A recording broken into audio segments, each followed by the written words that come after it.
Ya, shalom, selamat malam semua. Hari ini kita kembali lagi berjumpa dengan Geeks Corner. Geeks Corner adalah God is Good Corner. God is good, bahwa Tuhan itu Tuhan yang baik, Tuhan yang sangat-sangat baik. Dan kita sudah banyak membahas tentang kebaikan Tuhan dari beberapa sesi yang ada di Kids Corner. Nah, kali ini saya dan rekan saya seperti biasa, Gunawan, kami membahas tentang uh, counterpoints. Counterpoints adalah bagaimana kita memandang, bagaimana kita melihat sebuah tema, sebuah persoalan dari sudut pandang yang berbeda. Seringkali masing-masing orang punya pendapat yang berbeda, setiap orang punya pemikiran yang berbeda, dan seringkali kita mudah untuk terjebak menyesatkan orang lain. Tapi kali ini kita mencoba untuk memandang dari sudut-sudut pandang yang berbeda tersebut, dan tema yang kami angkat adalah tema tentang persepuluhan.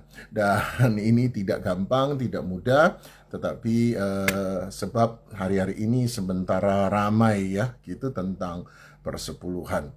Tapi kali ini kita akan mencoba membahas tentang persepuluhan dengan Gunawan. Coba saya coba. Oke, bisa masuk atau belum?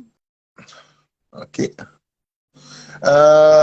Saya karena tidak punya co-host, jadi ada kesulitan untuk membaca beberapa komentar. Tetapi seandainya kalau kebaca, ya akan saya tanyakan. Kalau tidak, ampunilah saya ya. Puji Tuhan sudah diampuni oleh darah Yesus yang suci dan mulia. Oke, selamat datang Gun. Selamat Baik-baik malam, semua. Selamat Kodon. malam. Ya, ya. Suaranya mantap, suara saya juga bagusan ya. Oke, Mantap. oke. Oke, kalau gitu tanpa berpanjang lebar, tanpa berburuk sangka, kita langsung mulai. Tema yang lagi viral. Jadi saya sendiri di apa ini digelitik oleh Gunawan untuk membahas tentang persepuluhan. Persepuluhan. Pertanyaan nomor satu, masih viral ya gitu. Dan jujur aja, dari sekian banyak tema Geeks Corner yang saya buat, inilah Geeks Corner yang paling banyak mendapat WA Japri ke saya. Belum mulai itu statement sudah beredar di WA saya gitu ya. Sampai tadi saya ketemu teman dan berkata, nanti malam ya sama Pak Hartono. Pak Hartono siapa ya? Oh, Gunawan, iya, persepuluhan, siap nonton ya. Wow, kayaknya mesti counterpoint, mesti agak sering-sering gitu. Oh ya. Dan rupanya memang viral hari ini. Gimana Gun? Menurut kamu? Ya. Sama juga kan? Sama. Jadi sebenarnya ya saya secara pribadi sudah nggak terlalu dalam tanda kutip interest ya terhadap topik ini. Hanya beberapa waktu yang lalu ya ada beberapa teman yang kemudian menanyakan juga via WA, via apa gitu. Jadi saya juga bertanya hal yang sama seperti Kodon. Oh, masih viral ya gitu ya. Dan ternyata setelah di-share sama beberapa teman, ya ada beberapa reels, TikTok, dan dari media sosial, oh ternyata masih viral juga. Nah, saya mikirnya daripada saya jawab di satu-satu, ya saya ngajak Kodoni aja untuk kolaborasi.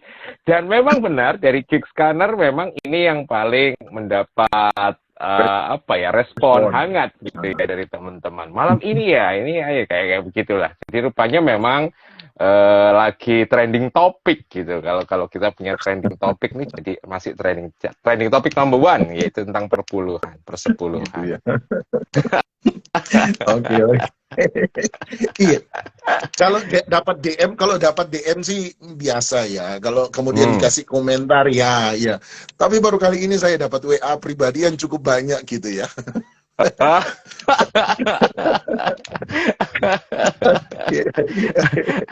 Kita rupanya ketinggalan zaman.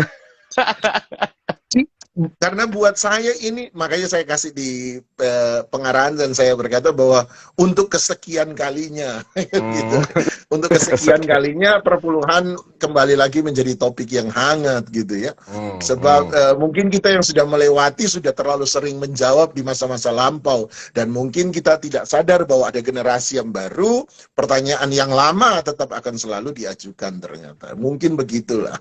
Mungkin ya, mungkin seperti itu. Ya, ya, ya, ya.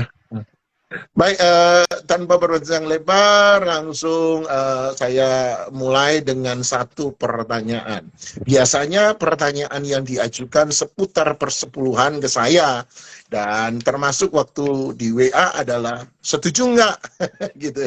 Hmm, Jadi perpuluhannya setuju atau tidak setuju, hmm, ya apa tidak, gitu ya. hmm, hmm. Dan mungkin langsung saya lemparkan kalau dapat pertanyaan seperti itu. Saya mau jujur aja agak susah jawab sebenarnya. Kenapa susah Ya, menjawab? ya. Sebab ya ada terlalu banyak faktor. Misalnya orang bilang setuju belum tentu berarti setuju pada apa yang Anda tahu, gitu ya. Saya juga kalau bilang tidak setuju belum berarti saya kemudian full semua statement yang ada berarti saya juga setuju dengan apa yang Anda anggap. Sebab setuju dan tidak setuju ternyata ada banyak perbedaan. Menurut saya yang setuju dengan persepuluhan juga ada banyak statement-statement yang berbeda, yang tidak setuju juga ternyata ada banyak statement-statement yang bisa saling berbeda di antara yang tidak setuju, gitu ya. Tetapi kalau ke kamu langsung aja pertanyaan, kalau ditanya setuju dan tidak setuju kira-kira gimana Gun jawabnya?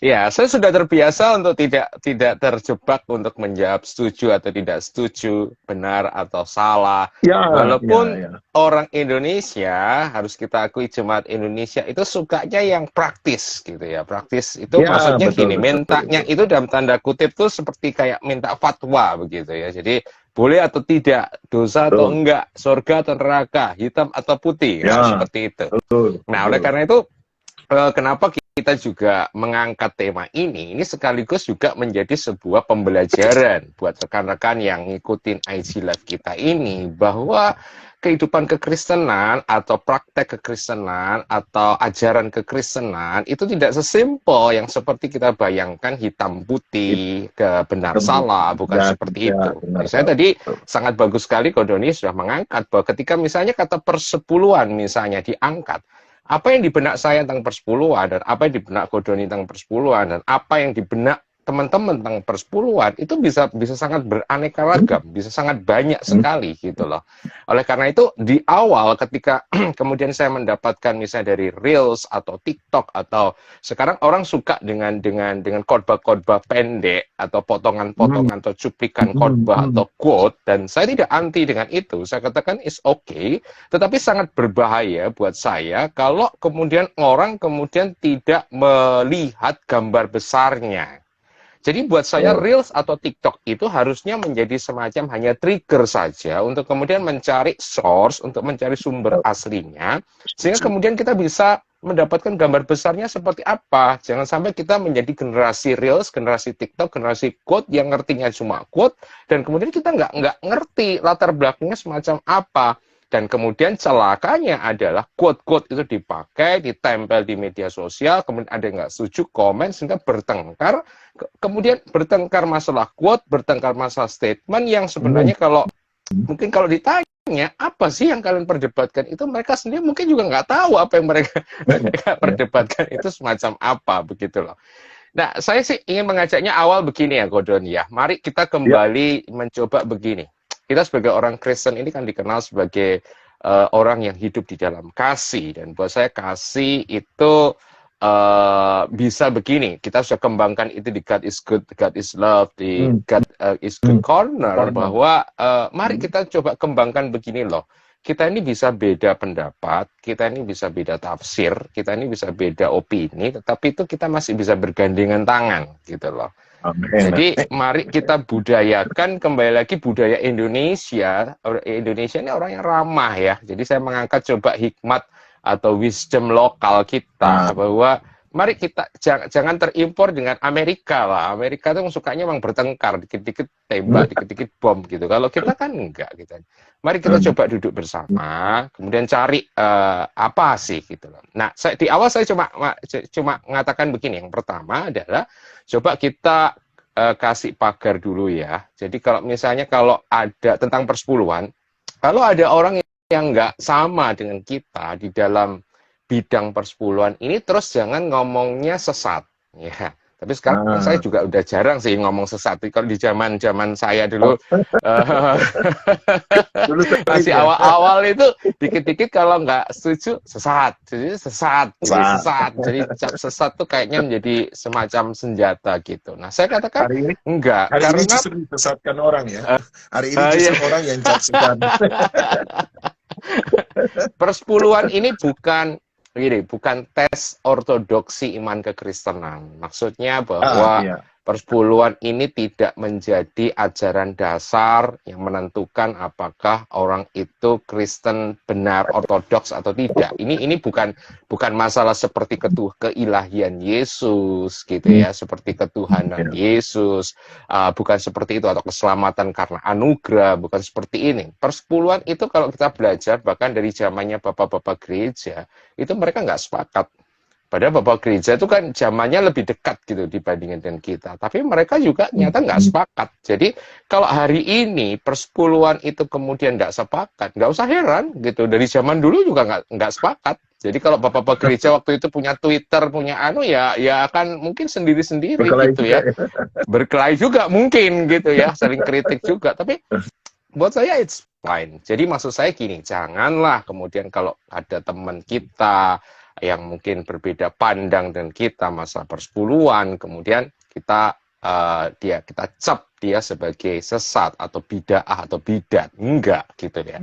Saya ingin mengajak kita semua di tempat ini, kalau ada rekan-rekan yang berbeda pendapat, pandanglah itu tetap sebagai saudara-saudara seiman yang berbeda pandangan, tapi tetap kita adalah Christian Brotherhood gitu ya, bahwa ini ada persekutuan, kita hanya sesama saudara yang berbeda aja pandangan. Dan buat saya wajar ya dalam hidup ini kalau kita berbeda pandangan, itu ya itulah kehidupan. Nah, ini juga menunjukkan kepada kita bahwa kekristenan, iman kekristenan itu memberi space yang cukup besar kepada yang namanya pluralisme di dalam hal-hal yang tidak esensial gitu ya. Hari ini yang mungkin menurut saya ini yang hilang di antara kita, karena kita ini coba digiring oleh beberapa pemikiran yang kalau enggak begini berarti ini nggak sesuai firman. Kalau nggak gini, nggak sesuai firman. Nah, mari kita kembangkan bahwa di dalam hal-hal yang tidak esensial atau non-esensial, kekristenan memberikan freedom yang cukup besar di dalam hal ini, gitu ya.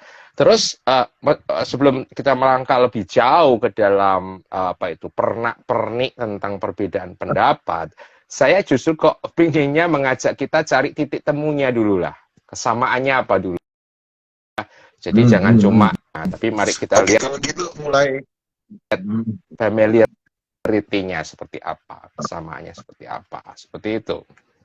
Nah, saya kok melihatnya begini ya, Gordon ya, simpel aja malam hari ini. Saya melihatnya cuma dari sisi saya, mungkin Gordon mungkin bisa nambahin nanti, tapi dari sisi saya dua saja. Yang pertama, bahwa teman-teman yang saling berbeda pendapat ini, saya melihatnya adalah orang-orang Kristen yang sangat komit kepada ajaran Alkitab. Itu terbukti sekali buat teman-teman yang misalnya anti persepuluhan pakai ayat gitu kan. Yang pro persekutuan, pro perpuluhan juga pakai ayat gitu kan. Jadi ayat ketemu ayat gitu. Tapi sisi positifnya saya melihat berarti kan dua-duanya ini sebenarnya adalah komit kepada Alkitab gitu ya. Mereka sangat pegang prinsip sola scriptura, bahwa buat mereka Alkitab adalah tetap menjadi otoritas tertinggi. Itu kesamaannya yang pertama. Yang kedua adalah begini, mungkin ini mengklarifikasi beberapa asumsi jelek gitu ya, pandangan orang. Saya melihatnya begini, bahwa orang-orang yang pro persepuluhan atau yang anti persepuluhan, dua-duanya tetap memiliki komitmen untuk memberi kepada Tuhan. Memang ada varian-varian yang misalnya baik dari kubu pro atau anti yang menurut saya ini nyeleneh atau aneh, tetapi secara garis besar saya punya teman-teman yang juga melakukan persepuluhan dan teman-teman yang tidak melakukan persepuluhan. Saya kenali bahwa dua-duanya ada orang-orang yang sangat komit di dalam giving. Jadi masalahnya ini bukan masalah begini, oh yang persepuluhan memberi, yang anti persepuluhan tidak memberi, enggak sebenarnya. Tetapi hanya perbedaannya adalah the way of giving. Cara mereka memberi, terutama di dalam masa memandang tentang persepuluhan ini. Apakah ini masih berlaku? Apakah ini masih bisa diterapkan? Gitu. Kalau diterapkan itu seperti apa? Dan mungkin mulai dari situ dulu, Gordon.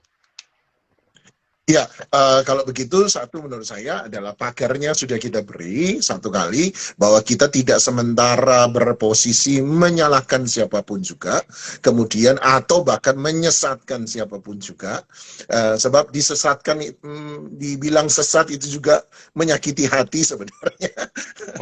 Nah enak, jadi kita tidak mencoba menyesatkan siapapun juga dan tidak mencoba menuding siapapun sesat. Oke, jadi pagarnya kita beri, mari kita cari titik ketemu, dan saya setuju bahwa titik ketemu satu, masing-masing punya ayatnya. Itu yang saya selalu bilang.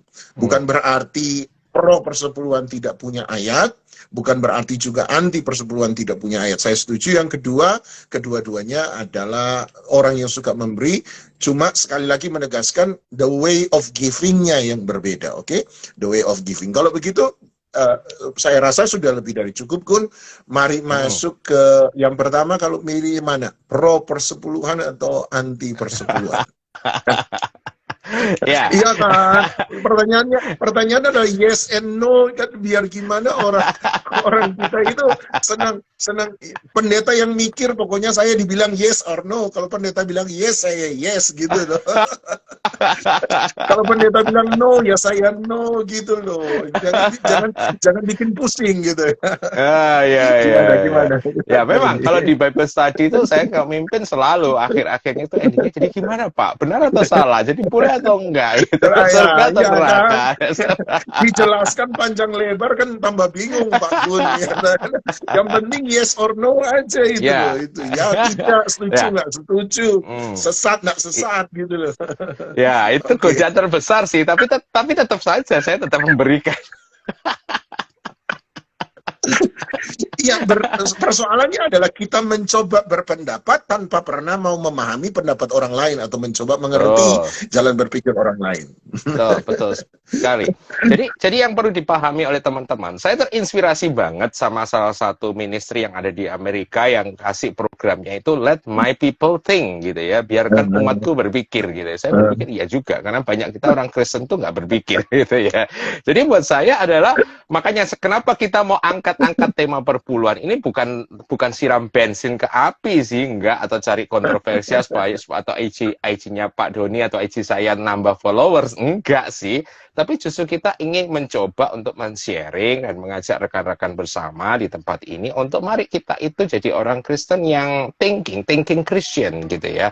Jadi kalau misalnya saya punya pendapat A, ya, kita harus tahu kenapa saya kok punya pendapat A, itu asalnya dari mana, itu ayatnya apa, tafsirannya bagaimana. Dan kalaupun kita kemudian mendengar ada orang lain, jangan terlalu terburu menyalahkan itu sesat atau salah. Tapi coba dipahami dulu, kenapa sih dia sampai punya pemikiran seperti itu, dasarnya apa.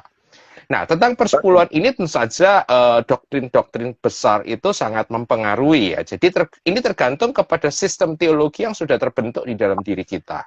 Satu, kemudian hati nurani yang sudah terbentuk dari mana kita berasal. Jadi menurut saya ada dua. Satu tentang sistem teologianya, yang kedua adalah masalah kebiasaan atau habit yang sudah dibangun. Nah, kita mulai dari yang pertama tentang sistem thinkingnya, tentang kognitif. Walaupun seseorang mungkin mengatakan gini, saya nggak pernah sekolah Alkitab, saya nggak punya STH, saya nggak pernah Bible study, saya nggak pernah maksudnya melakukan itu. Tetapi setiap orang pasti punya sistem teologi, lepas dari apapun. Kaconya kalau di Indonesia buat saya, oleh karena itu di Gigs, Gordon kan berulang kali ngomong selalu ada konsekuensi logis gitu ya. Celakanya kita di Indonesia itu sangat bisa begini. Dua view yang di Amerika bisa bertentangan, di Indonesia itu bisa menjadi satu gitu.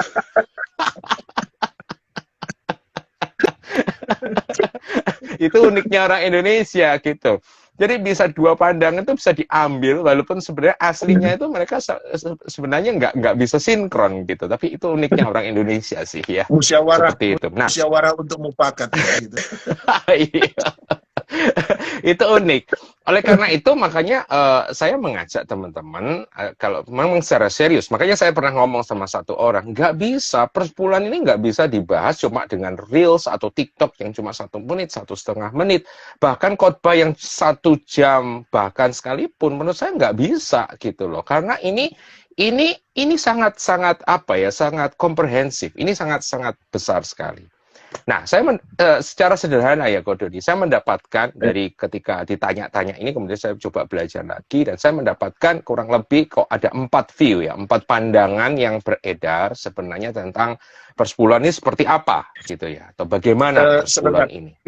Itu baik setuju persepuluhan dan tidak setuju persepuluhan atau satu bagian tertentu saja, dua-duanya. Ini dua dari 4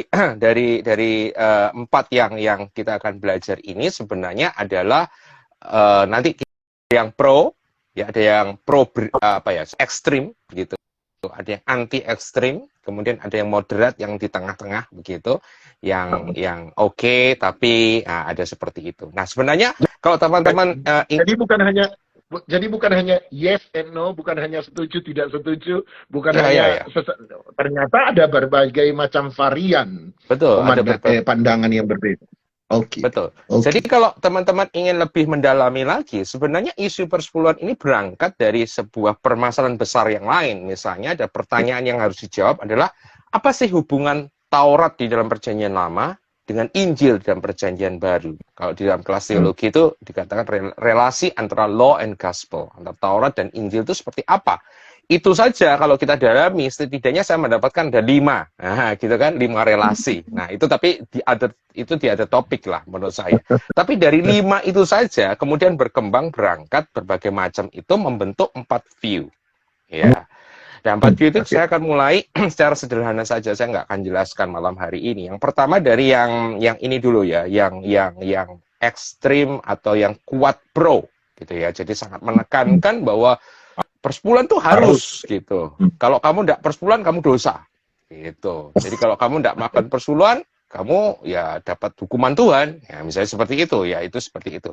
Ini pandangan view-nya ini disebut sebagai covenantal tithe atau persepuluhan dengan basic covenant perjanjian. Dan biasanya ini diangkat, diusung oleh orang-orang di Amerika yang punya pandangan yang namanya itu theonomis.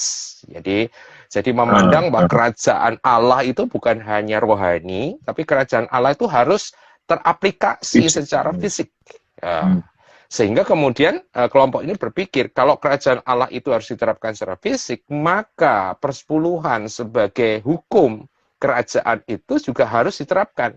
Nah, saya percaya di covenantal view ini juga variannya banyak sebenarnya, nggak satu pandangan ya. Di dalam rumah besar covenantal view itu sangat banyak varian-varian.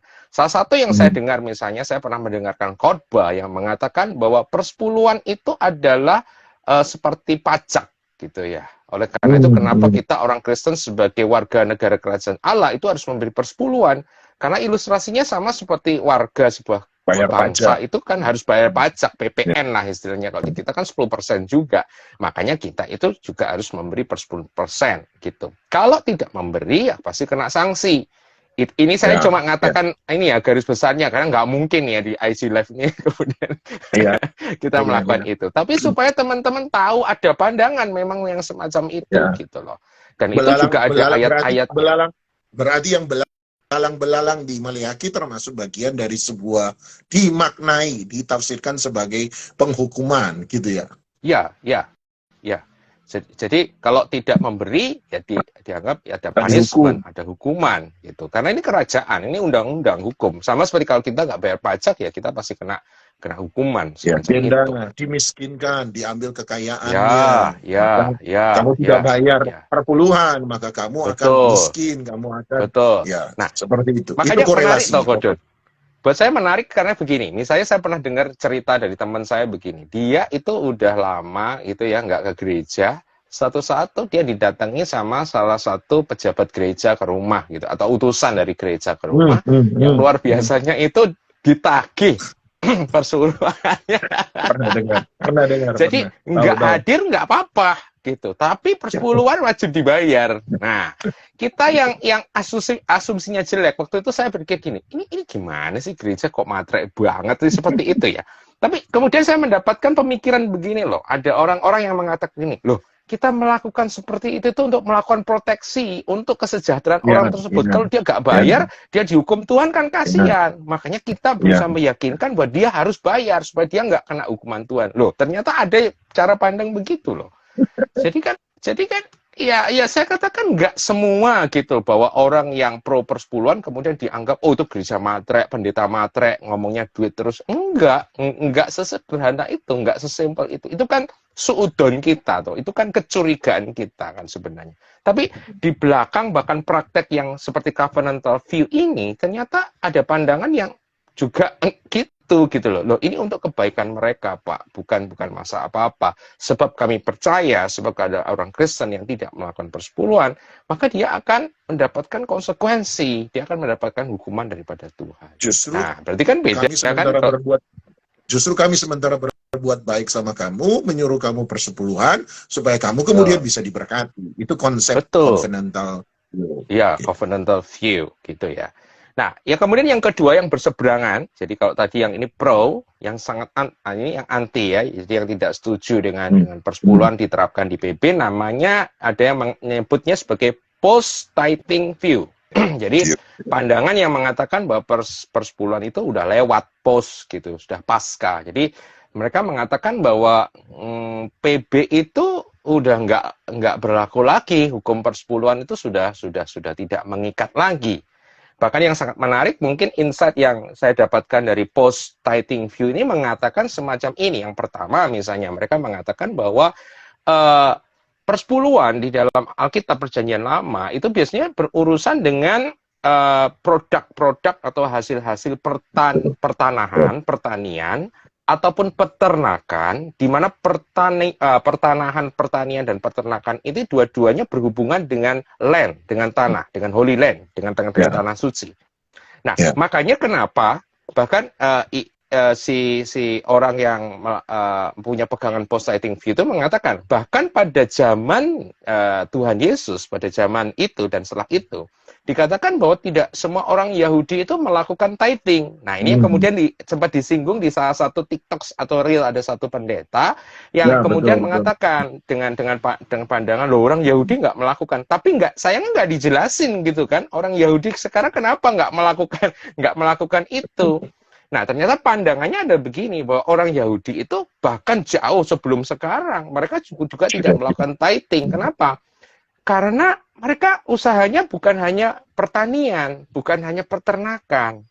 Misalnya Petrus nelayan. Nah, pada zaman PL kan tidak ada orang Israel yang kerjaannya nelayan. Nelayan gimana? Kan nggak mungkin kan? Ya kan? Nah, sekarang kalau di zamannya Tuhan Yesus sendiri, misalnya Petrus kerjaannya adalah nelayan. Nah, kita cari referensinya di PL, nggak ada hukumnya, gitu kan? Nggak ada aturannya. Gimana nelayan memberi persepuluhan? Apa dihitung? Kalau dapat 100 ekor, 10 ekor. Nah. Di PB aja pun hanya ada jintan hitam, jintan putih, yang kemudian disebut adalah hasil-hasil pertanian sebenarnya. Ya. Setuju. Ya. Jadi ini yang harus diingat. Terus yang kedua, yang menarik dari post-tithing view itu mengangkat misalnya seperti ini, bahwa tithing atau persepuluhan di dalam Perjanjian Lama itu sebenarnya urusannya bukan uang, tetapi adalah hasil, ya kan? Hasil bumi dan ternak, gitu kan. Kenapa? Karena pada zaman dulu orang Israel juga sudah pakai duit, hitungannya ada mata uang, tapi persepuluhan itu tidak diberikan dalam bentuk uang. Nah, ini yang menarik ya. Pandangan-pandangan ini kan sangat menarik. Nah, ini yang kemudian kan tidak banyak orang tahu gitu ya. Nah, coba kita berpikir sekarang lah. Kalau persepuluhan sekarang kan urusannya selalu uang gitu kan. Nah, padahal ternyata ada pandangan yang semacam ini. Makanya post-tithing view kemudian mengatakan bahwa ketika hari ini orang Kristen Perjanjian Baru itu memberi, ya sudah rujukannya udah nggak pakai persepuluhan, ya giving aja.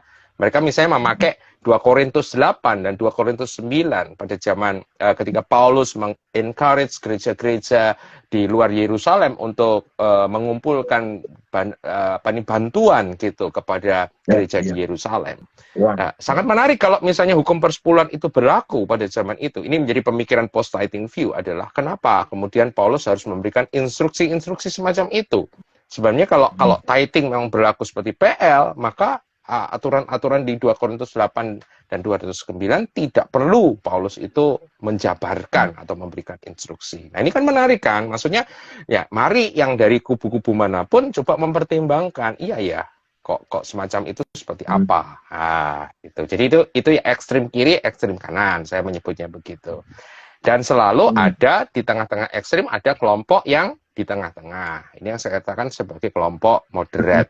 Nah, di moderat ini ada 2 kelompok. Yang pertama adalah yang menyebut dirinya sebagai view yang namanya tithing as foundation of giving.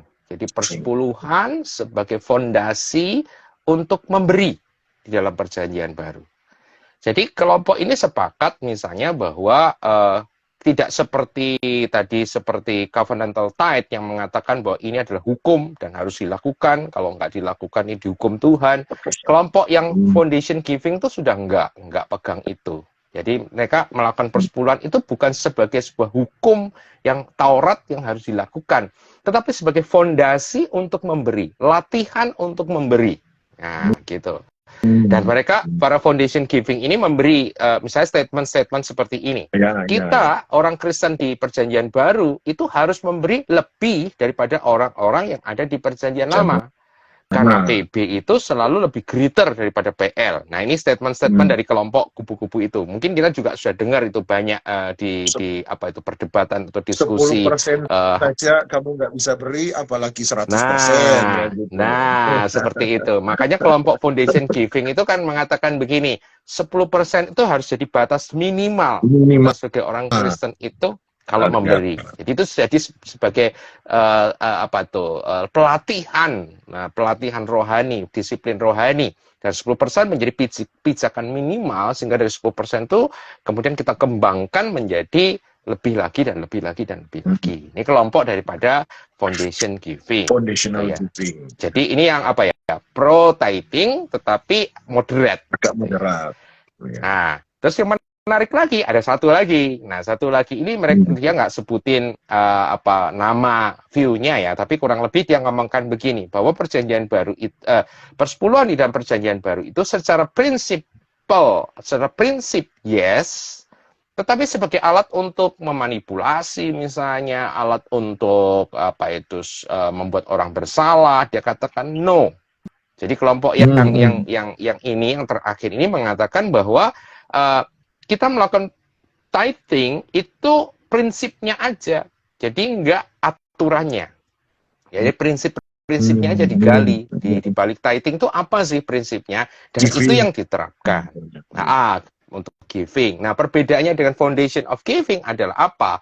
Kalau foundation giving masih mengatakan begini, 10% harus jadi batas minimal orang Kristen untuk melakukan persembahan. Tapi kalau kelompok yang saya katakan ini principle of tithing mengatakan enggak gitu. Jadi sudah enggak ada lagi batasan 10%, jadi seperti apa? Itu sudah enggak, tetapi yang digali adalah ada apa sih di balik hukum persepuluhan di dalam perjanjian lama itu apa? Itu yang diambil dan masih melakukan persepuluhan tetapi tidak persepuluhan gitu loh. Jadi spiritnya persepuluhan tapi sudah enggak dibatasi 10%, sudah enggak seperti itu.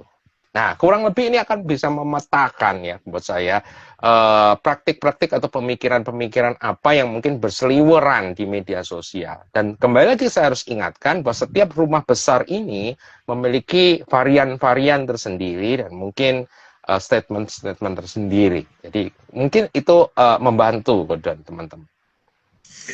Ya. Menurut saya nomor satu adalah mungkin yang harus diangkat benar bahwa ini ada hubungan yang sangat erat dengan antara pandangan kita terhadap PL dan PP. Apakah PP menganihilasi PL, menghilangkan PL sama sekali, ataukah kemudian PB adalah wujud atau penggenapan dari PL itu sendiri, yang kemudian kita bisa lihat seperti tadi misalnya, oh ini kita ambil prinsipnya, yes, jadi giving-nya sebenarnya, kemudian sementara way-nya yang nggak sudah hampir tidak ya cara itu. Tetapi sebenarnya kalau bisa diberi hints mungkin agak melanggar sedikit. Bagaimana sebenarnya pandangan kita ketika memandang PL? Terutama misalnya kamu sempat angkat kasus tadi, bahwa kemudian rame, salah satu yang viral lagi adalah, orang yang punya kitab aja udah nggak ngasih PL, sudah nggak ngasih persepuluhan kok. Kita yang ngikut-ngikut kok masih ngasih persepuluhan, malu dong kan gitu. Jadi bagaimana untuk melihat pandangan itu gitu kan? Bagaimana saya melihat itu? Ya benar juga, ada yang menjawab ke saya, ya benar juga toh Pak, yang punya kitab aja, kata Pak Doni, yang punya kitab aja percaya begini gitu ya. Ini yang punya kitab udah ndak bikin loh, kenapa saya harus bikin kan gitu. Saya pikir seperti tadi yang diberi oleh yang tithing in New Testament, ambil prinsip, juga bisa menjelaskan dengan sangat bagus untuk pertanyaan-pertanyaan seperti itu, bahwa yang diambil oke lah, yang diambil prinsipnya, kemudian ya saya enggak buat way-nya, tapi saya ambil prinsip tentang giving. Apakah saya bisa melihat seperti itu? Ataukah ada cara pandangan yang lain kira-kira dalam pemikiran mungkin tentang melihat hubungan PLPB terutama dalam hal persepuluhan ini? Nah, makanya ini kan jadi PR yang besar sebenarnya kan, kalau kita berbicara tentang perpuluhan ini kan nggak simpel ternyata, bukan ya setuju, nggak setuju kan gitu kan. Di balik ini wah, doktrin-doktrinnya sangat-sangat banyak sekali. Nah, misalnya yang menarik adalah saya mencoba untuk mengangkat salah satu Reels atau TikTok yang diangkat dengan argumentasi bahwa orang Kristen tidak perlu melakukan persepuluhan karena orang Yahudi ternyata juga sudah tidak melakukan persepuluhan. Sayang sekali bahwa tidak pernah diangkat misalnya bahwa Judaism, orang Yahudi itu kan berkembang juga. Saya kira Kodoni lebih piawai di ini dibandingkan saya begitu, bahwa mereka secara sejarah itu mengalami perkembangan yang luar biasa, baik secara pemikiran ataupun praktek. Kita jangan berpikir bahwa agama Judaism, PL itu sebagai satu agama yang nggak pernah berubah, yang gitu aja. Enggak loh. Mereka itu bahkan saya katakan Judaism itu lebih hebat lagi di dalam pengembangan modifikasi tentang keilmuan keagamaan mereka tuh sangat besar. Misalnya di TikTok itu misalnya kan nggak, atau di Reels itu kan nggak diceritakan seperti tadi saya katakan bahwa orang Yahudi itu bukan hanya zaman sekarang nggak melakukan persepuluhan, zamannya Tuhan Yesus saja ada beberapa yang udah nggak melakukan persepuluhan. Kalaupun melakukan persepuluhan, kemungkinan besar juga tidak tepat exactly seperti PL begitu. Karena kondisi mereka yang sudah tidak sama lagi pada waktu itu. Mereka dijajah oleh pemerintah Roma misalnya, yang berbeda dengan Taurat Musa yang diberikan dalam konteks mereka menjadi negara yang berdiri sendiri. Makanya salah satu quote dari teman kita kan bagus juga, bahwa ternyata dia mengatakan begini, ya kita nggak bisa ngomong bahwa kita melakukan persepuluhan atau tidak based on Judaism, berdasarkan orang Yahudi.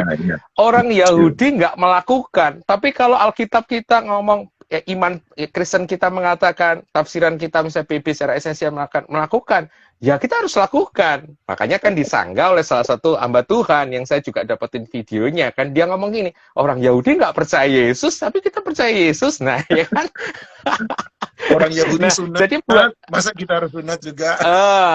Jadi buat saya yang di Reels TikTok itu betul, itu salah apa ya? Buat saya itu salah betul. Teman kita kalau ngomong itu salah cara memaknainya dan cara mengkritisinya itu salah gitu loh. Kalau buat saya. Nah, tetapi dari yang lain misalnya mengatakan gitu, ini salah satu yang kebiasaan, menurut saya kebiasaan jelek ya, kebiasaan buruk kita itu adalah yang saya katakan sebagai pick up the verse. Jadi ambil ayat tembakkan, ambil ayat tembakkan, ambil ayat tembakkan. Misalnya ada seorang yang juga bikin video kemudian mengatakan begini, kita orang Kristen melakukan persepuluhan. Why? Karena di PB Yesus berbicara tentang persepuluhan. Wait, saya katakan tunggu dulu gitu. Memang perjanjian baru menyebutkan tentang persepuluhan. At least ada minimal, seingat saya, ada dua tempat, two place, ketika Alkitab berbicara tentang persepuluhan. Tetapi tidak berarti kalau persepuluhan itu dicatat atau muncul kata persepuluhan di PB, kemudian kita orang Kristen melakukan persepuluhan. Lihat dulu konteksnya apa gitu kan. Ngacu misalnya di Matius 23, Matius berapa itu yang Tuhan Yesus katakan, yang satu harus dilakukan, yang lain jangan diabaikan. Betul. Nah, tapi kan harus diingat, kalau kita belajar hermeneutik, makanya saya mengajarkan teman-teman jemaat itu juga harus ngerti sedikit tentang hermeneutik gitu loh. Jadi kalau ditanya, oh Tuhan Yesus tuh ngomongnya kepada siapa? Itu pada zaman apa gitu, pada masa apa gitu kan. Nah itu Tuhan Yesus ngomong sama orang-orang Farisi dan ahli-ahli Taurat, di mana itu terjadi sebelum dia berangkat ke salib, sebelum dia disalibkan, sebelum bahkan yang disebut the New Covenant itu secara resmi saya katakan dideklarasikan atau dijalankan kan. Sehingga ketika dia berbicara kepada orang Israel yang ada di dalam dispensasi perjanjian lama, ya buat saya wajar kalau Tuhan Yesus mengatakan seperti itu. Gitu kan. Nah, tapi kan ini kan tidak banyak orang yang memandang atau mengerti, memahami semacam itu. Gitu Kodon. Jadi kita ya kembali lagi, memang ini tema besar sih tentang continuity and discontinuity, kelanjutan dan ketidaklanjutan antara PL dan PB. Ya, misalnya saya akan contoh-contoh aja ya. Misalnya gini. Oh, ada yang kemudian mengatakan gini, persepuluhan harus dilakukan karena persepuluhan itu bukan Taurat misalnya. Karena sebelum Taurat sudah ada persepuluhan. Yes, saya katakan setuju. Ya, setuju. Tapi saya katakan, sunat itu juga sebelum Taurat. Betul. Nah, tapi pertanyaannya kenapa sunat kita nggak ngengkel gitu bahasa Jawanya. Harus disunat gitu. Tapi kalau persepuluhan, harus persepuluhan. Nah, that's question. Itu pertanyaan gitu loh. Yang buat saya menarik. Sebab sunat sudah jelas, ada tulisan Paulus ya. Sunat hati. Jasmani. Jadi bebas lah. Apalagi yang makan koser-koser itu, wah, ada pewahyuan surgawi kan. Wah, bebas. Jadi menurut saya menurut saya mungkin yang lebih penting lagi adalah kita mencoba mengajak teman-teman untuk melihat bagaimana si para rasul ini kemudian mengaplikasi gitu loh, perjanjian lama di dalam perjanjian baru, dan bagaimana mereka meresponi perbedaan-perbedaan yang ada pada saat itu. Misalnya ketika saya teringat tentang persepuluhan tuh, saya ingat kasus-kasus yang ada di perjanjian baru yang enggak tentang persepuluhan. Misalnya kasus hangatnya adalah makan daging persembahan berhala. Atau yang satu ngomong, ada yang di Roma itu katakan bahwa yang satu ngomong yang kosher tadi, yang Kodon ngomong kosher. Kalau orang Israel jadi Kristen, dari kecil dia kosher kok, dia ada halal haram kok. Jadi ketika dia udah jadi Kristen, ya dia tetap pegang haram halal. Saya percaya orang Yahudi Kristen nggak akan makan babi gitu kan. Karena dia ngomong itu haram di PL gitu kan. Jadi sate babi, shoba, mereka nggak akan makan gitu kan. Mereka kok share itu nggak boleh gitu loh. Nah, tapi ada golongan Kristen yang lain yang bukan dari Yahudi, dari golongan Yunani, Hellenis, yang tidak mengenal itu. Mereka mengatakan, loh kamu kok Taurat sekali sih, kita bukankah ada ayatnya Paulus ngomong bahwa kita sudah dibebaskan daripada Taurat. Jadi kan semua boleh aja dimakan asal dengan ucapan syukur, ya babi oke aja. Saya boleh bayangkan sebenarnya kan problem-problem ini juga sama di masalah persepuluhan ini.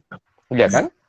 Nah, kita coba belajar bagaimana Rasul Paulus. Rasul Paulus itu dia yang nulis sendiri loh, misalnya tentang sunat tadi. Kita lihat dalam konteksnya si Timotius dan Titus misalnya. Titus itu nggak disunat. Bahkan Paulus nggak pernah nyuruh dia sunat. Bahkan dia menentang kalau Titus itu disunat. Tapi Timotius, itu dia menyuruh Timotius untuk disunat loh. Saya khawatir kalau Paulus hidup pada zaman sekarang, dia pasti dikritik habis-habisan. Nggak konsisten lah, yang semacam itu kan. Dia yang nulis-nulis sendiri, dia yang menyelenggarakan sendiri. Nah, ya kan? Tapi kan ada hikmat gitu loh, ada wisdom gitu buat saya. Kenapa Paulus melakukan itu? Nah, jadi menurut saya persepuluhan ini mari kita lihat lebih dalam lagi. Bukan masalah ayat gitu loh. Ya teologi itu penting. Tapi menurut saya kok terutama Indonesia ya, konteks Indonesia persepuluhan kok sebenarnya nggak bicara biblika sih, nggak bicara ayat, ada hal-hal yang lain gitu loh, yang kemudian memicu jadi trending topik hari-hari ini. Ya. Oke, saya sampai di situ, ingat baik-baik, jangan-jangan ada faktor-faktor lain yang membuat ini menjadi sebuah pertentangan atau perdebatan. Oke, menurut saya paling tidak ada dua faktor yang saya coba angkat yang dipertanyakan banyak orang. Nomor satu, mungkin saya akan bawa ke Gunawan. Nomor satu adalah pertanyaan sederhana begini. 1/10 menjadi sesuatu yang wajib. Dari sisi pro persepuluhan, maka pertanyaannya adalah persepuluhan menjadi sesuatu yang wajib. Ya tadi misalnya, mungkin dia pakai yang awal ya, yang governmental, bahwa ini sesuatu yang wajib, harus 10%, wajib. Kemudian pertanyaannya, dikasih kemana? Jawabannya adalah diberi ke gereja. Kembali lagi, sudah ada pakem-pakem yang diberi. Dan kemudian pertanyaan berikutnya adalah, gereja sudah kaya kok, gereja sudah sukses, gereja sudah berhasil kok, lebih baik saya bagi-bagi persepuluhan ini ke tempat lain yang lebih membutuhkan, saya kasih kepada orang yang miskin dan bla bla bla bla. Jadi pertanyaan nomor satu dari pro persepuluhan, jadi pertanyaan banyak orang yang ada di gereja pro persepuluhan adalah kewajiban. Itu menjadi sesuatu yang wajib, seperti covenantal, dan itu adalah keberatan terbesar kalau mau harus jujur. Caranya harus 10%. 10% kemudian tanya, bruto atau neto, kan gitu ya. Ya, kemudian pertanyaannya, kenapa harus kasih di mana? Kasih di gereja. Kasih di gereja kenapa nggak boleh dikasih tempat lain? Kemudian bagaimana kalau orang punya hutang, orang sementara susah? Apa kalau dia mendapat sesuatu tetap dia harus membaginya dengan 10%? Saya sendiri sementara utang, saya sementara susah, saya sementara butuh. Dan itu adalah pertanyaan yang bersumber pada faktor nomor satu, saya sebut faktor kewajiban. Nah, bagaimana untuk melihat itu? Iya, kalau kita lihat ya, kembali lagi ya, sekali lagi ke dalam Alkitab, kita pernah membahas ini di Kickstarter tentang relational God and transactional God misalnya. Saya kira teman-teman yang mengikuti kita Kick sebenarnya sudah tahu lah posisi kita itu di mana misalnya tentang ini gitu ya. Tetapi yang jelas, kembali lagi saya katakan bahwa pandangan view kita tentang praktek-praktek kekristenan, terutama saya persepuluhan ini, akan berangkat dari sistem-sistem doktrin yang sudah tertanam di dalam diri kita. Nah, misalnya kalau saya secara pribadi ya, ini saya kan sudah memahami Allah itu begini, bahwa Allah saya adalah Allah yang relasional, dia adalah Allah yang kasih. Kemudian kalau kita masuk di dalam doktrin tentang Kristus, doktrin perjanjian baru, saya percaya bahwa Kristus datang udah menggenapi seluruh hukum Taurat, begitu ya. Sehingga kalau saya secara pribadi, saya pasti tidak akan mengatakan bahwa tithing sebagai sebuah kewajiban hukum seperti yang covenantal view tadi ajarkan. Kalau saya secara pribadi, jadi saya tidak memegang itu secara kaku begitu. Sehingga makanya pertanyaan-pertanyaan itu tidak akan muncul. Saya seringkali menjawabi, kalau kita menjalankan tithing sebagai law, kembali lagi sebagai hukum, seperti di PL, akan muncul banyak sekali pertanyaan. Seperti tadi kan, diberi kemana, gitu kan. Harus berapa, ya dari neto atau bruto, gitu. Walaupun dari covenantal view ada jawabannya sih, ada ayat-ayatnya juga sih. Tapi saya kok dia tidak berhasil meyakinkan saya gitu tentang itu, saya baca-baca. jadi seperti itu. Nah, makanya kembali lagi kan sebenarnya kalau di Indonesia loh, konteks Indonesia, terutama di tataran jemaat loh ya, sebenarnya kan isunya kan sebenarnya bukan isu biblika. Sebenarnya bukan isu teologi ya, walaupun ini bagus sebagai pembelajaran. Tapi ada isu-isu lain gitu loh. Misalnya loh, kalau saya ini kurang, terus saya harus kasih 10%. Nah, terus gimana gitu. Sementara kita sebut Allah itu kasih sebagai semacam itu loh Kodoni. Jadi kalau saya secara pribadi ya mengatakan sudah bukan lagi kewajiban seperti itu, tetapi saya mungkin mengatakan sebagai sebuah bentuk giving itu sebagai disiplin rohani. Seperti itu. Ya, faktor kedua, iya, iya, iya, tadi sempat ada yang bilang juga, memberi persepuluhan, tidak memberi persepuluhan bisa masuk surga, gitu. Iya. Ya, karena kan ya covenantal itu tadi ya, ketika kita memahami bahwa ada 4 view, mudah bagi kita untuk mengkategorikan, oh ternyata pertanyaan itu, pemikiran itu tadi misalnya masuk dalam Ya, covenantal view. Oh iya, ya. sebab mereka melihat demikian. Gitu. Justru misalnya ya kasih aja, walaupun kamu butuh, kasih aja, sebab waktu kamu kasih, justru Tuhan akan memberkati Tuhan akan kamu. Kemudian memberkati ada ya. kesaksian-kesaksian, ya, kesaksian-kesaksian yang mencoba dipakai untuk meneguhkan pandangan tersebut. Dan saya Ya. memang melihat bahwa ini adalah sisi ekstrim dari pro-tithing. Jadi sisi ekstrim dari pro-tithing. Tapi kembali lagi bahwa kembali pada kalau sisi ekstrim dari anti-tithing, anti persepuluhan adalah pertanyaan-pertanyaan yang menurut saya lebih bersifat apa ya, kalau mau dibilang emosi, etika, mungkin moral, lebih bersifat itu. Misalnya, pendeta udah kaya kok. Jadi ini pertanyaan kedua yang sering kali udah tanya. Pendeta udah kaya, pendeta memperkaya diri, sementara jemaatnya masih ada yang kurang. Wah, pendeta pakai uang jemaat, pendeta yang hedon, mega church yang kelihatan begitu megah, seharusnya dipakai untuk misi, seharusnya dipakai untuk menolong orang, kemudian dipakailah ayat-ayat yang kemudian berkata, ini loh persepuluhan pada tahun ketiga ternyata harus diberi kepada janda-janda miskin dan sebagainya. Jadi menurut saya pandangan keberatan dari orang yang anti-tithing, yang anti persepuluhan terhadap yang pro persepuluhan adalah pandangan-pandangan terutama soal apa ya, etika ya. Etika pendeta yang sudah kaya atau lebih bersifat pengalaman emosional ya, bahwa saya susah, pendeta nggak perhatikan, kan gitu. Kalau untuk melihat kondisi-kondisi seperti ini, apakah ada catatan-catatan yang kamu bisa beri kepada orang-orang yang dapat pertanyaan-pertanyaan, pendeta sudah hedon, pendeta udah kaya, ngapain kamu ngasih-ngasih persembahan, kan gitu, ngasih-ngasih persepuluhan. Padahal kemudian ada yang menjawab, ya gereja juga kan butuh dana operasional dan sebagainya. Bagaimana untuk bisa menjawab atau paling tidak menjebatani pemikiran-pemikiran dari pertanyaan-pertanyaan seperti ini, Kun?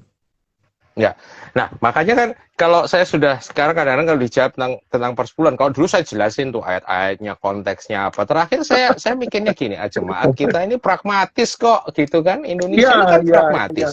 Jadi saya berpikir begini, saya jawab pakai ayat pun sebenarnya nggak menjawab masalah. Makanya debat-debat ayat tentang persepuluhan, menurut saya tidak menyelesaikan masalah. Justru akan memperuncing masalah-masalah yang ada. Makanya tadi bagus sekali kalau Godoni katakan, misalnya sekarang, kenapa orang anti persepuluhan? Ya saya nggak bisa survei semua pemikiran orang, saya juga nggak bisa explore ya. Tapi menurut saya kok sebagian besar teman-teman yang anti persepuluhan ini berangkatnya bukan karena melihat, oh ternyata tithing itu nggak berlaku lagi di PB. Saya yakin nggak itu. Keberangkatan mereka anti persepuluhan adalah isu-isu tadi, distrust, ketidakpercayaan kepada organisasi atau lembaga yang menerima persepuluhan dan yang mengelola persepuluhan. Jadi saya menghimbau kepada rekan-rekan yang pro persepuluhan, ya kalau memang Anda menekankan, gereja Anda menekankan pro persepuluhan, ADART Anda mewajibkan itu pro persepuluhan dengan eksegesinya, saya katakan oke. Tapi tolong dipertimbangkan keberatan-keberatan dari teman-teman yang anti persepuluhan ini loh. Dan buat saya itu kok kritik yang positif sebenarnya. Hanya kadang-kadang kritik ini kan dibungkus dengan apa ya, dengan nada-nada kontroversial, sehingga kemudian kritiknya nggak nyampe, tapi sebenarnya pesan kritiknya kan bagus sih. Buat gereja-gereja yang menekankan persepuluhan, coba gitu loh, manajemen keuangannya itu loh, ya kan, transparansi keuangannya itu loh, itu nomor satu, itu kan yang harus jelas. Saya tidak mengatakan berarti harus dibuka, maksudnya harus dilaporkan, ditempel di mading gereja. Enggak, ya silakan, ada cara-cara lain menurut saya. Bagaimana ketika seseorang mempertanyakan, persepuluhan saya ini masuk atau enggak? Terus dibuat apa? Loh, kalau menurut saya gereja modern harus open terhadap itu. Karena isu hari ini yang bergulir bukan hanya masa persepuluhan, tapi menurut saya ini ada isu besar yang terjadi di abad ini adalah distrust kepada otoritas. Kita sama pemerintah, kita sama aparat polisi, dengan figur-figur otoritas tuh kebanyakan orang udah nggak percaya lagi. Nah, gereja mau nggak mau kena imbas semacam ini. Nah, saya katakan gereja yang perpuluhan jangan kemudian membentengi diri, defense mechanism dengan menyerang balik dengan apa itu argumentasi yang merendahkan. Tapi coba loh merendahkan hati, terima kritikan ini, gimana sih? Yang kedua adalah menurut saya adalah itu tadi apa tuh pendeta-pendeta yang dicap hedon gitu ya, yang tasnya mungkin 20 juta, 300 juta, 500 juta. Ya memang kalau saya di sisi lain juga ngatakan sama teman yang suka kritik, Jok seneng kritik aku bilang gitu ya, disyukurilah pendeta itu bisa pakai pakaian bagus daripada pakaian robek semua, kan kita ucap syukur juga. Tapi di satu sisi saya juga ya ngomong lah sama teman-teman yang memang aliran prosperity mungkin, ya agak tahan diri sedikit lah. Memang Anda itu nggak apa-apa, itu dikasih jemaat itu freedom. Tapi kita ingat juga kan di dalam satu ayat yang mengatakan bahwa kasih itu memang kemerdekaan, tapi kemerdekaan itu bukan sebuah kemerdekaan yang jadi batu sandungan buat orang lain. Jadi ada hal-hal lain, etika-etika yang menurut saya yang perlu dikembangkan. Ya. Sementara yang misalnya anti persepuluhan, saya katakan, lo hati-hati juga loh yang anti persepuluhan ini. Jangan-jangan Anda memang pelit, Anda kikir, tapi bersembunyi di bawah sebuah teologi yang mengatakan persepuluhan nggak berlaku kok, pada aslinya memang nggak mau memberi, gitu kan. Makanya kemudian dikritik kan sama teman-teman yang persepuluhan, ngomongnya 100%, 10 aja kagak, 0,1 aja kagak. Ada hamba Tuhan yang ngomong seperti itu. Nah, itu juga kritikan. Tolong teman-teman yang anti persepuluhan itu ya apa ya, maksud saya ya coba itu juga jadi masukan, rendah hati, coba kita terima masukan satu sama lain loh. Jangan sampai loh bahwa ternyata kita yang anti persepuluhan ini jangan-jangan spirit yang mendorong kita melakukan itu adalah kita sebenarnya nggak mau memberi gitu kan. Nah, itu yang menurut saya perlu dipertimbangkan gitu loh. Makanya kan masalahnya adalah masalah itu tadi etiket, etika. Dan hal yang lain misalnya gini ya Kodoni, misalnya tentang hati nurani. Itu kan harus dipertimbangkan juga. Misalnya orang dari kecil udah diajarin, persepuluhan adalah hukum Tuhan. Belum tentu loh, otaknya dia ngerti, hatinya belum tentu loh. Nah kalau dipaksa, kalau hatinya masih merasa dia harus kasih persepuluhan, terus dipaksa, kemudian nggak usah ngasih. Tidak. Itu menurut saya kok justru menciderai spiritualitasnya. Nah ini yang harus dipertimbangkan juga oleh teman-teman yang anti persepuluhan. Jangan paksa orang. Kalau orang memang masih suka memberi persepuluhan ya, kalau saya sih biar aja gitu. Untuk keyakinannya dia kok, beliefnya dia seperti itu kok. Seperti itu. Ya. Setuju bahwa isu besarnya, menurut saya kembali lagi setuju bahwa isu besarnya adalah distrust. Tidak, buat saya yang lalu kita sempat ngobrol dan saya berkata, apakah bukan kebetulan ketika isu tentang RAT pegawai pajak yang kemudian meledak kemudian, atau isu tentang Sambo kepolisian yang memancing akhirnya banyak perlawanan bukan dari korban itu sendiri, tetapi perlawanan terbesar dari netizen plus 62 Indonesia ini kan. Dan saya berkata jangan-jangan memang perlawanan itu muncul, ya kembali lagi sebenarnya ada isu yang sangat besar, bukan hanya sekedar pejabat yang hedon. Dari dulu juga pejabat udah hedon kok, istilahnya kok tidak rame seperti sekarang ini. Jangan-jangan karena kemuakan yang semakin besar, sumber informasi juga yang semakin mudah juga orang melampiaskan kemarahannya, kebenciannya, ketidaksetujuan yang selama ini merasa diperlakukan juga dengan tidak adil.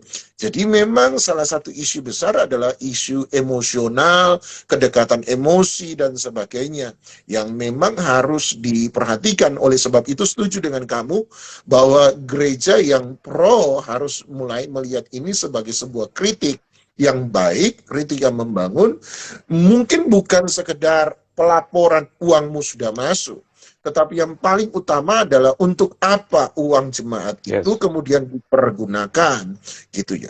Ketika itu dipergunakan dengan baik, kita setuju yang lalu bahwa ketika dipergunakan dengan baik, saya pikir tidak akan ada perlawanan, sanggahan Kalau dilakukan dengan baik, persembahan itu diatur dengan baik dan penuh tanggung jawab, tepat sasaran, saya pikir orang tidak akan mempermasalahkan.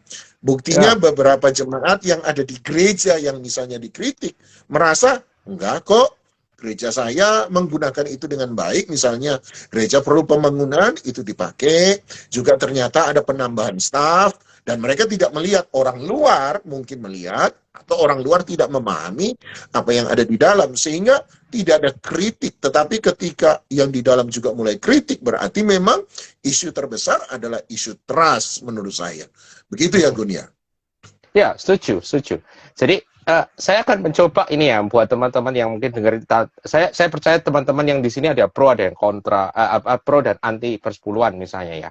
Misalnya buat teman-teman yang anti, misalnya anti persepuluhan, itu harus sangat aware loh, hati-hati dengan terutama spirit ya, spirit apa yang menggerakkan kita untuk tidak melakukan itu. Saya katakan gini, hal yang benar ketika dilakukan dengan spirit yang salah itu bisa menjadi salah.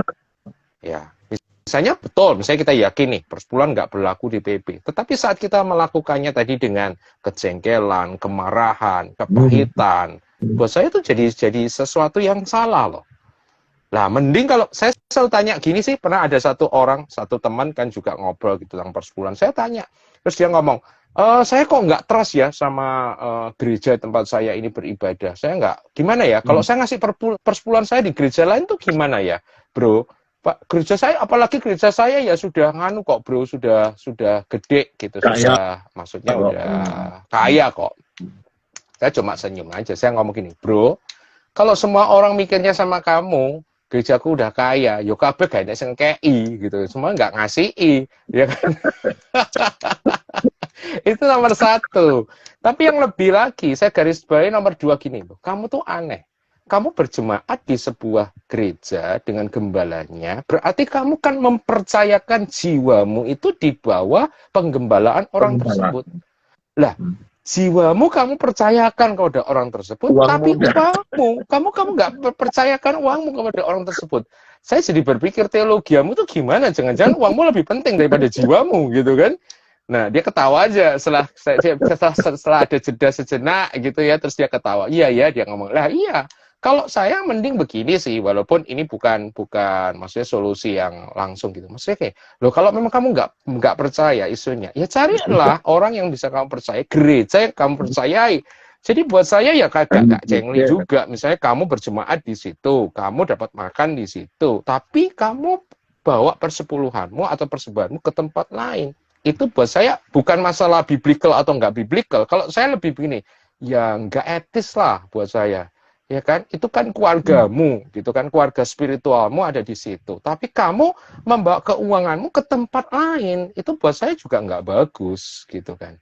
Jadi kalau menurut saya kok solusinya harus seperti itu. Ini buat teman-teman yang tadi ya memegang anti persepuluhan. Nah, buat teman-teman yang pro persepuluhan, saya juga memberi warning, hati-hati loh. Jangan sampai kita jatuh gini, seakan-akan begini, kalau sudah kasih persepuluhan itu kita merasa enough gitu. Kita merasa ada sudah kewajiban saya udah beres nih Tuhan, udah saya bebas dari segala macam. Enggak loh. Sebab kalau kita belajar tadi ke persepuluhan, Kodoni juga singgung, persepuluhan ada beberapa macam, salah satunya ada digunakan untuk orang-orang miskin, janda-janda misalnya. Ini kan isu justice, social justice yang pernah kita angkat juga. Nah, berarti kan kalau saya melihatnya bahwa dengan mencanangkan hukum persepuluhan di dalam perjanjian lama, itu kan Tuhan itu sebenarnya concern bukan masalah kamu memberinya, tapi concern kepada isu-isu keadilan sosial yang ada di Israel pada saat itu.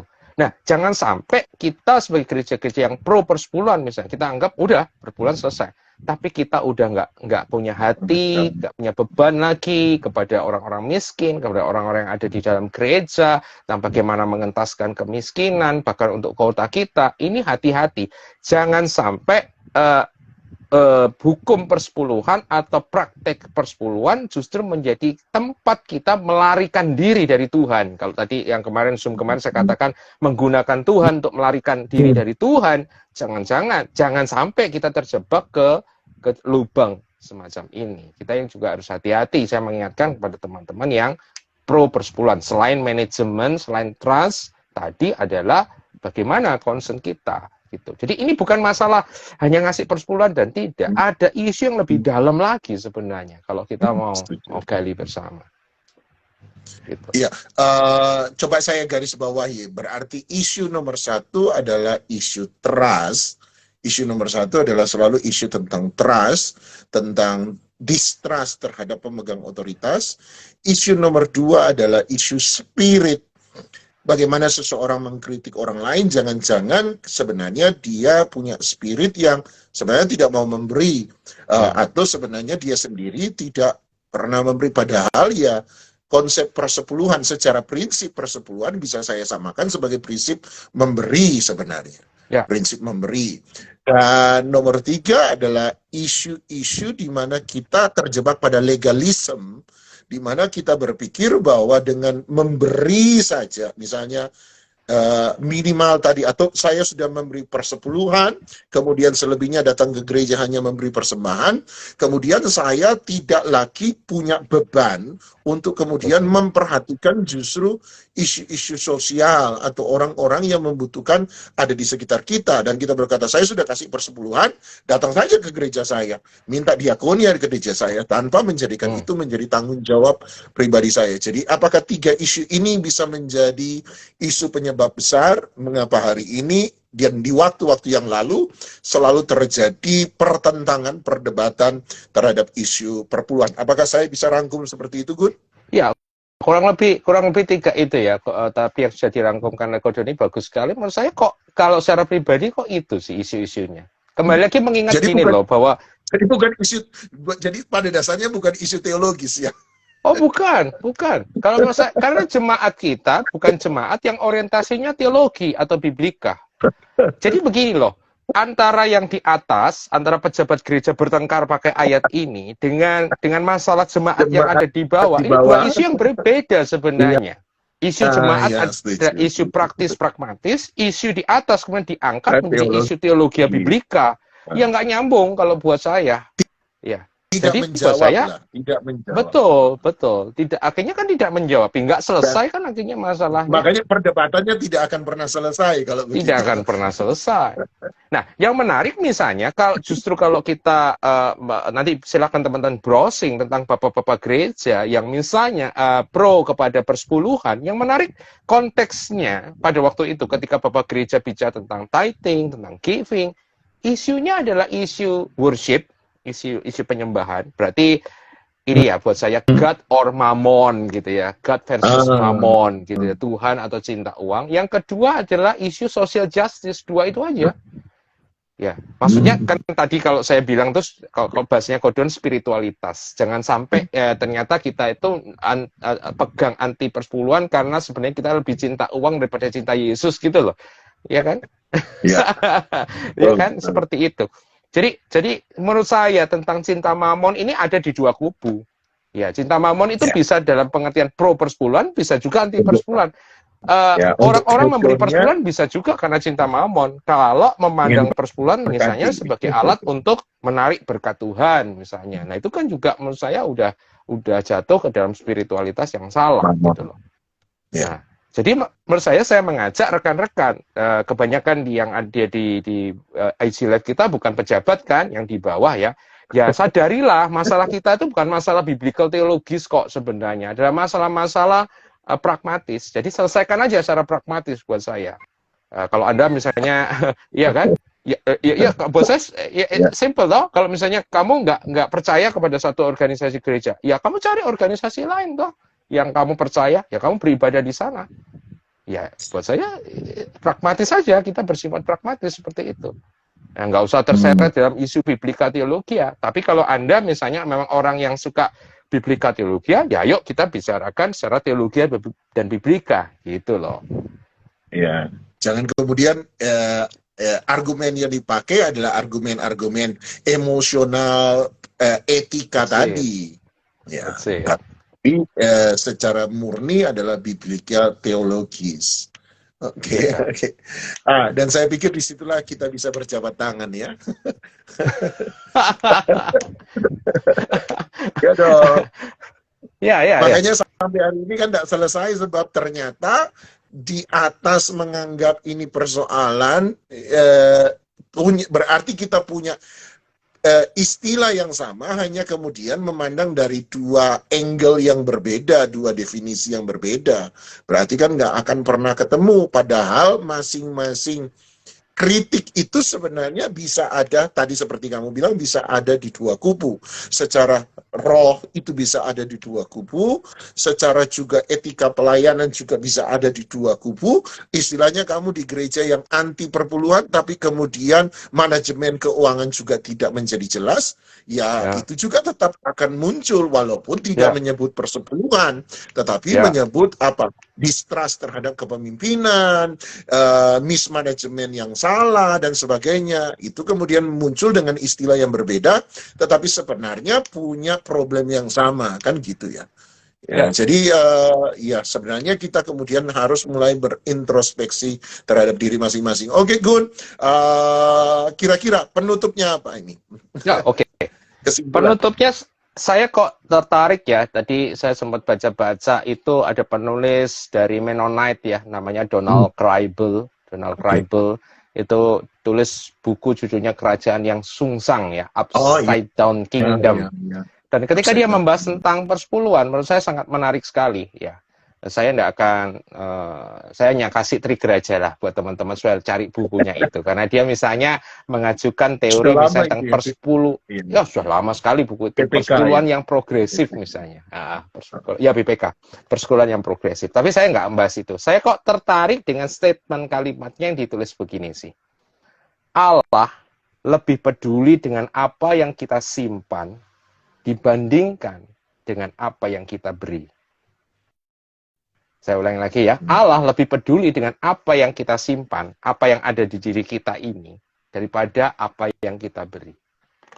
Buat saya kalimat itu sangat deep sekali, menyarankan sebuah spiritualitas yang cukup dalam, berbicara tentang hati kita. Isu persepuluhan kembali lagi buat saya di Indonesia bukan isu biblika, bukan isu teologi, tapi isu pragmatis, isu praktis, dan isu spiritualitas, isu hati.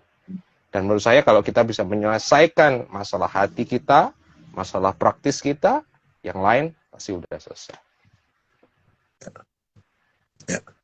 Ya, baik rekan-rekan teman-teman yang ada, sekali lagi mengingatkan Anda bahwa ada pandangan-pandangan yang berbeda, bukan hanya sekedar dua kubu, tetapi bagaimana ada, paling tidak tadi Gunawan sudah membawa ada 4 pandangan, satu yang pro, satu yang kontra, tetapi 2 yang moderat ke pro dan moderat ke kontra.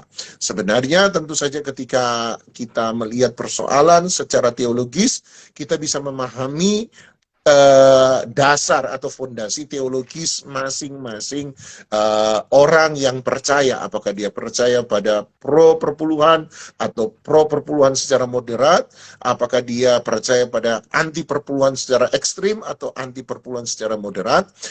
Tetapi setiap orang punya ayat tadi seperti itu, dan menurut saya sama dengan Gunawan, saya setuju bahwa ini bukan persoalan, ramainya bukan karena persoalan teologis biblika, tetapi sebenarnya ini muncul karena persoalan, 3 persoalan utama yang kita sudah bahas dan kita coba gali.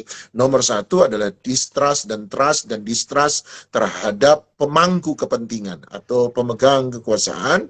Nomor 2 adalah persoalan etika moral, bagaimana dia mengelolanya. Yang pertama adalah trust dan distrust. Nomor 2 adalah masalah spiritual, masalah spirit yang ada di balik. Orang bisa mencoba melakukan sesuatu yang benar, tetapi dengan spirit yang salah, maka sebenarnya itu akan menjadi salah. Itu akan menjadi salah. Oleh sebab itu, kita kembali kepada hati kita masing-masing. Yuk, mari kita periksa apakah hati kita ini sungguh-sungguh, kalau ada memberi, apakah itu persepuluhan ataupun persembahan, beri dengan hati yang benar. Kalaupun Anda mengkritik seharusnya, mari yuk mengkritik dengan melihat hati kita lebih dahulu. Kita harus memperhatikan dengan saksama. Dan sebentar, lupa. Nomor 3 adalah soal legalisme. Soal legalisme menurut saya ini yang kemudian sangat penting untuk diperhatikan. Jadi semoga perbincangan kami hari ini bisa membantu meluruskan. Kami tidak memposisikan saya pro, saya anti, tetapi sebenarnya kami berdua percaya bahwa kita bisa menemukan titik temu di mana kita masing-masing. Silakan yang mau pro, tapi mari kita pro dengan hati yang benar. Silakan mau anti, silakan. Anda ada pada gereja yang tidak menarik persepuluhan, silakan. Tapi mari kita pun melakukannya dengan hati yang benar. Kira-kira harapan kami adalah tempat ini adalah tempat di mana kita bisa menambah wawasan dan saling berjabat tangan dan saling berdamai. Geeks Corner percaya bahwa Tuhan itu baik, God is good all the time, and all the time God is good. Mungkin ada tambahan yang lain, Gun? Semoga saya tidak lupa. Ya, mungkin yang terakhir mungkin saya kutip, entah itu saya nggak tahu Agustinus siapa, ada banyak yang kutip ya, yang mengatakan bahwa kepada hal-hal yang esensial kita harus sepakat, kepada hal-hal yang tidak esensial kita boleh memberi kemerdekaan, tetapi dalam segala hal marilah kita hidup di dalam kasih. Itu yang lebih terutama. Buat saya, tidak memberi persepuluhan tapi kemudian tidak mengasihi, ya pasti nggak berkenan di hadapan Tuhan kan. Memberi persepuluhan tapi kita tidak hidup dalam kasih, ya kita juga tidak berkenan di hadapan Tuhan. Jadi above all, mari kita kenakan kasih sebagai pemersatu kita, sebagai energi yang membuat kita untuk semakin bisa maksimal bagi Tuhan dan menjadi berkat bagi sesama. Itu aja. Ya, dimanapun Anda berada, semoga jadi berkat buat kita semua. Sekali lagi, God is good all the time. All the time. All the time. All the time. God is Terima good. kasih buat atensi Anda. Tuhan memberkati. God bless. God bless. Ya, 3 ya. 1 berarti isi spirit, isi trust. Ya. Thank you, Legalism. Pak Pastor Perry. Thank you semua. Andre, thank you. Paling banyak ngomen ini. Iya. Disuruh persepuluhan, tapi kalau suruh nggak usah persembahan, mereka nggak bisa jawab. Nggak bisa aja. Ya. Ya. Thank you semua. Thank you, Gun. God bless, benar-benar. God bless, Gun. Thank you so much. Thank you very much. Ya. God bless.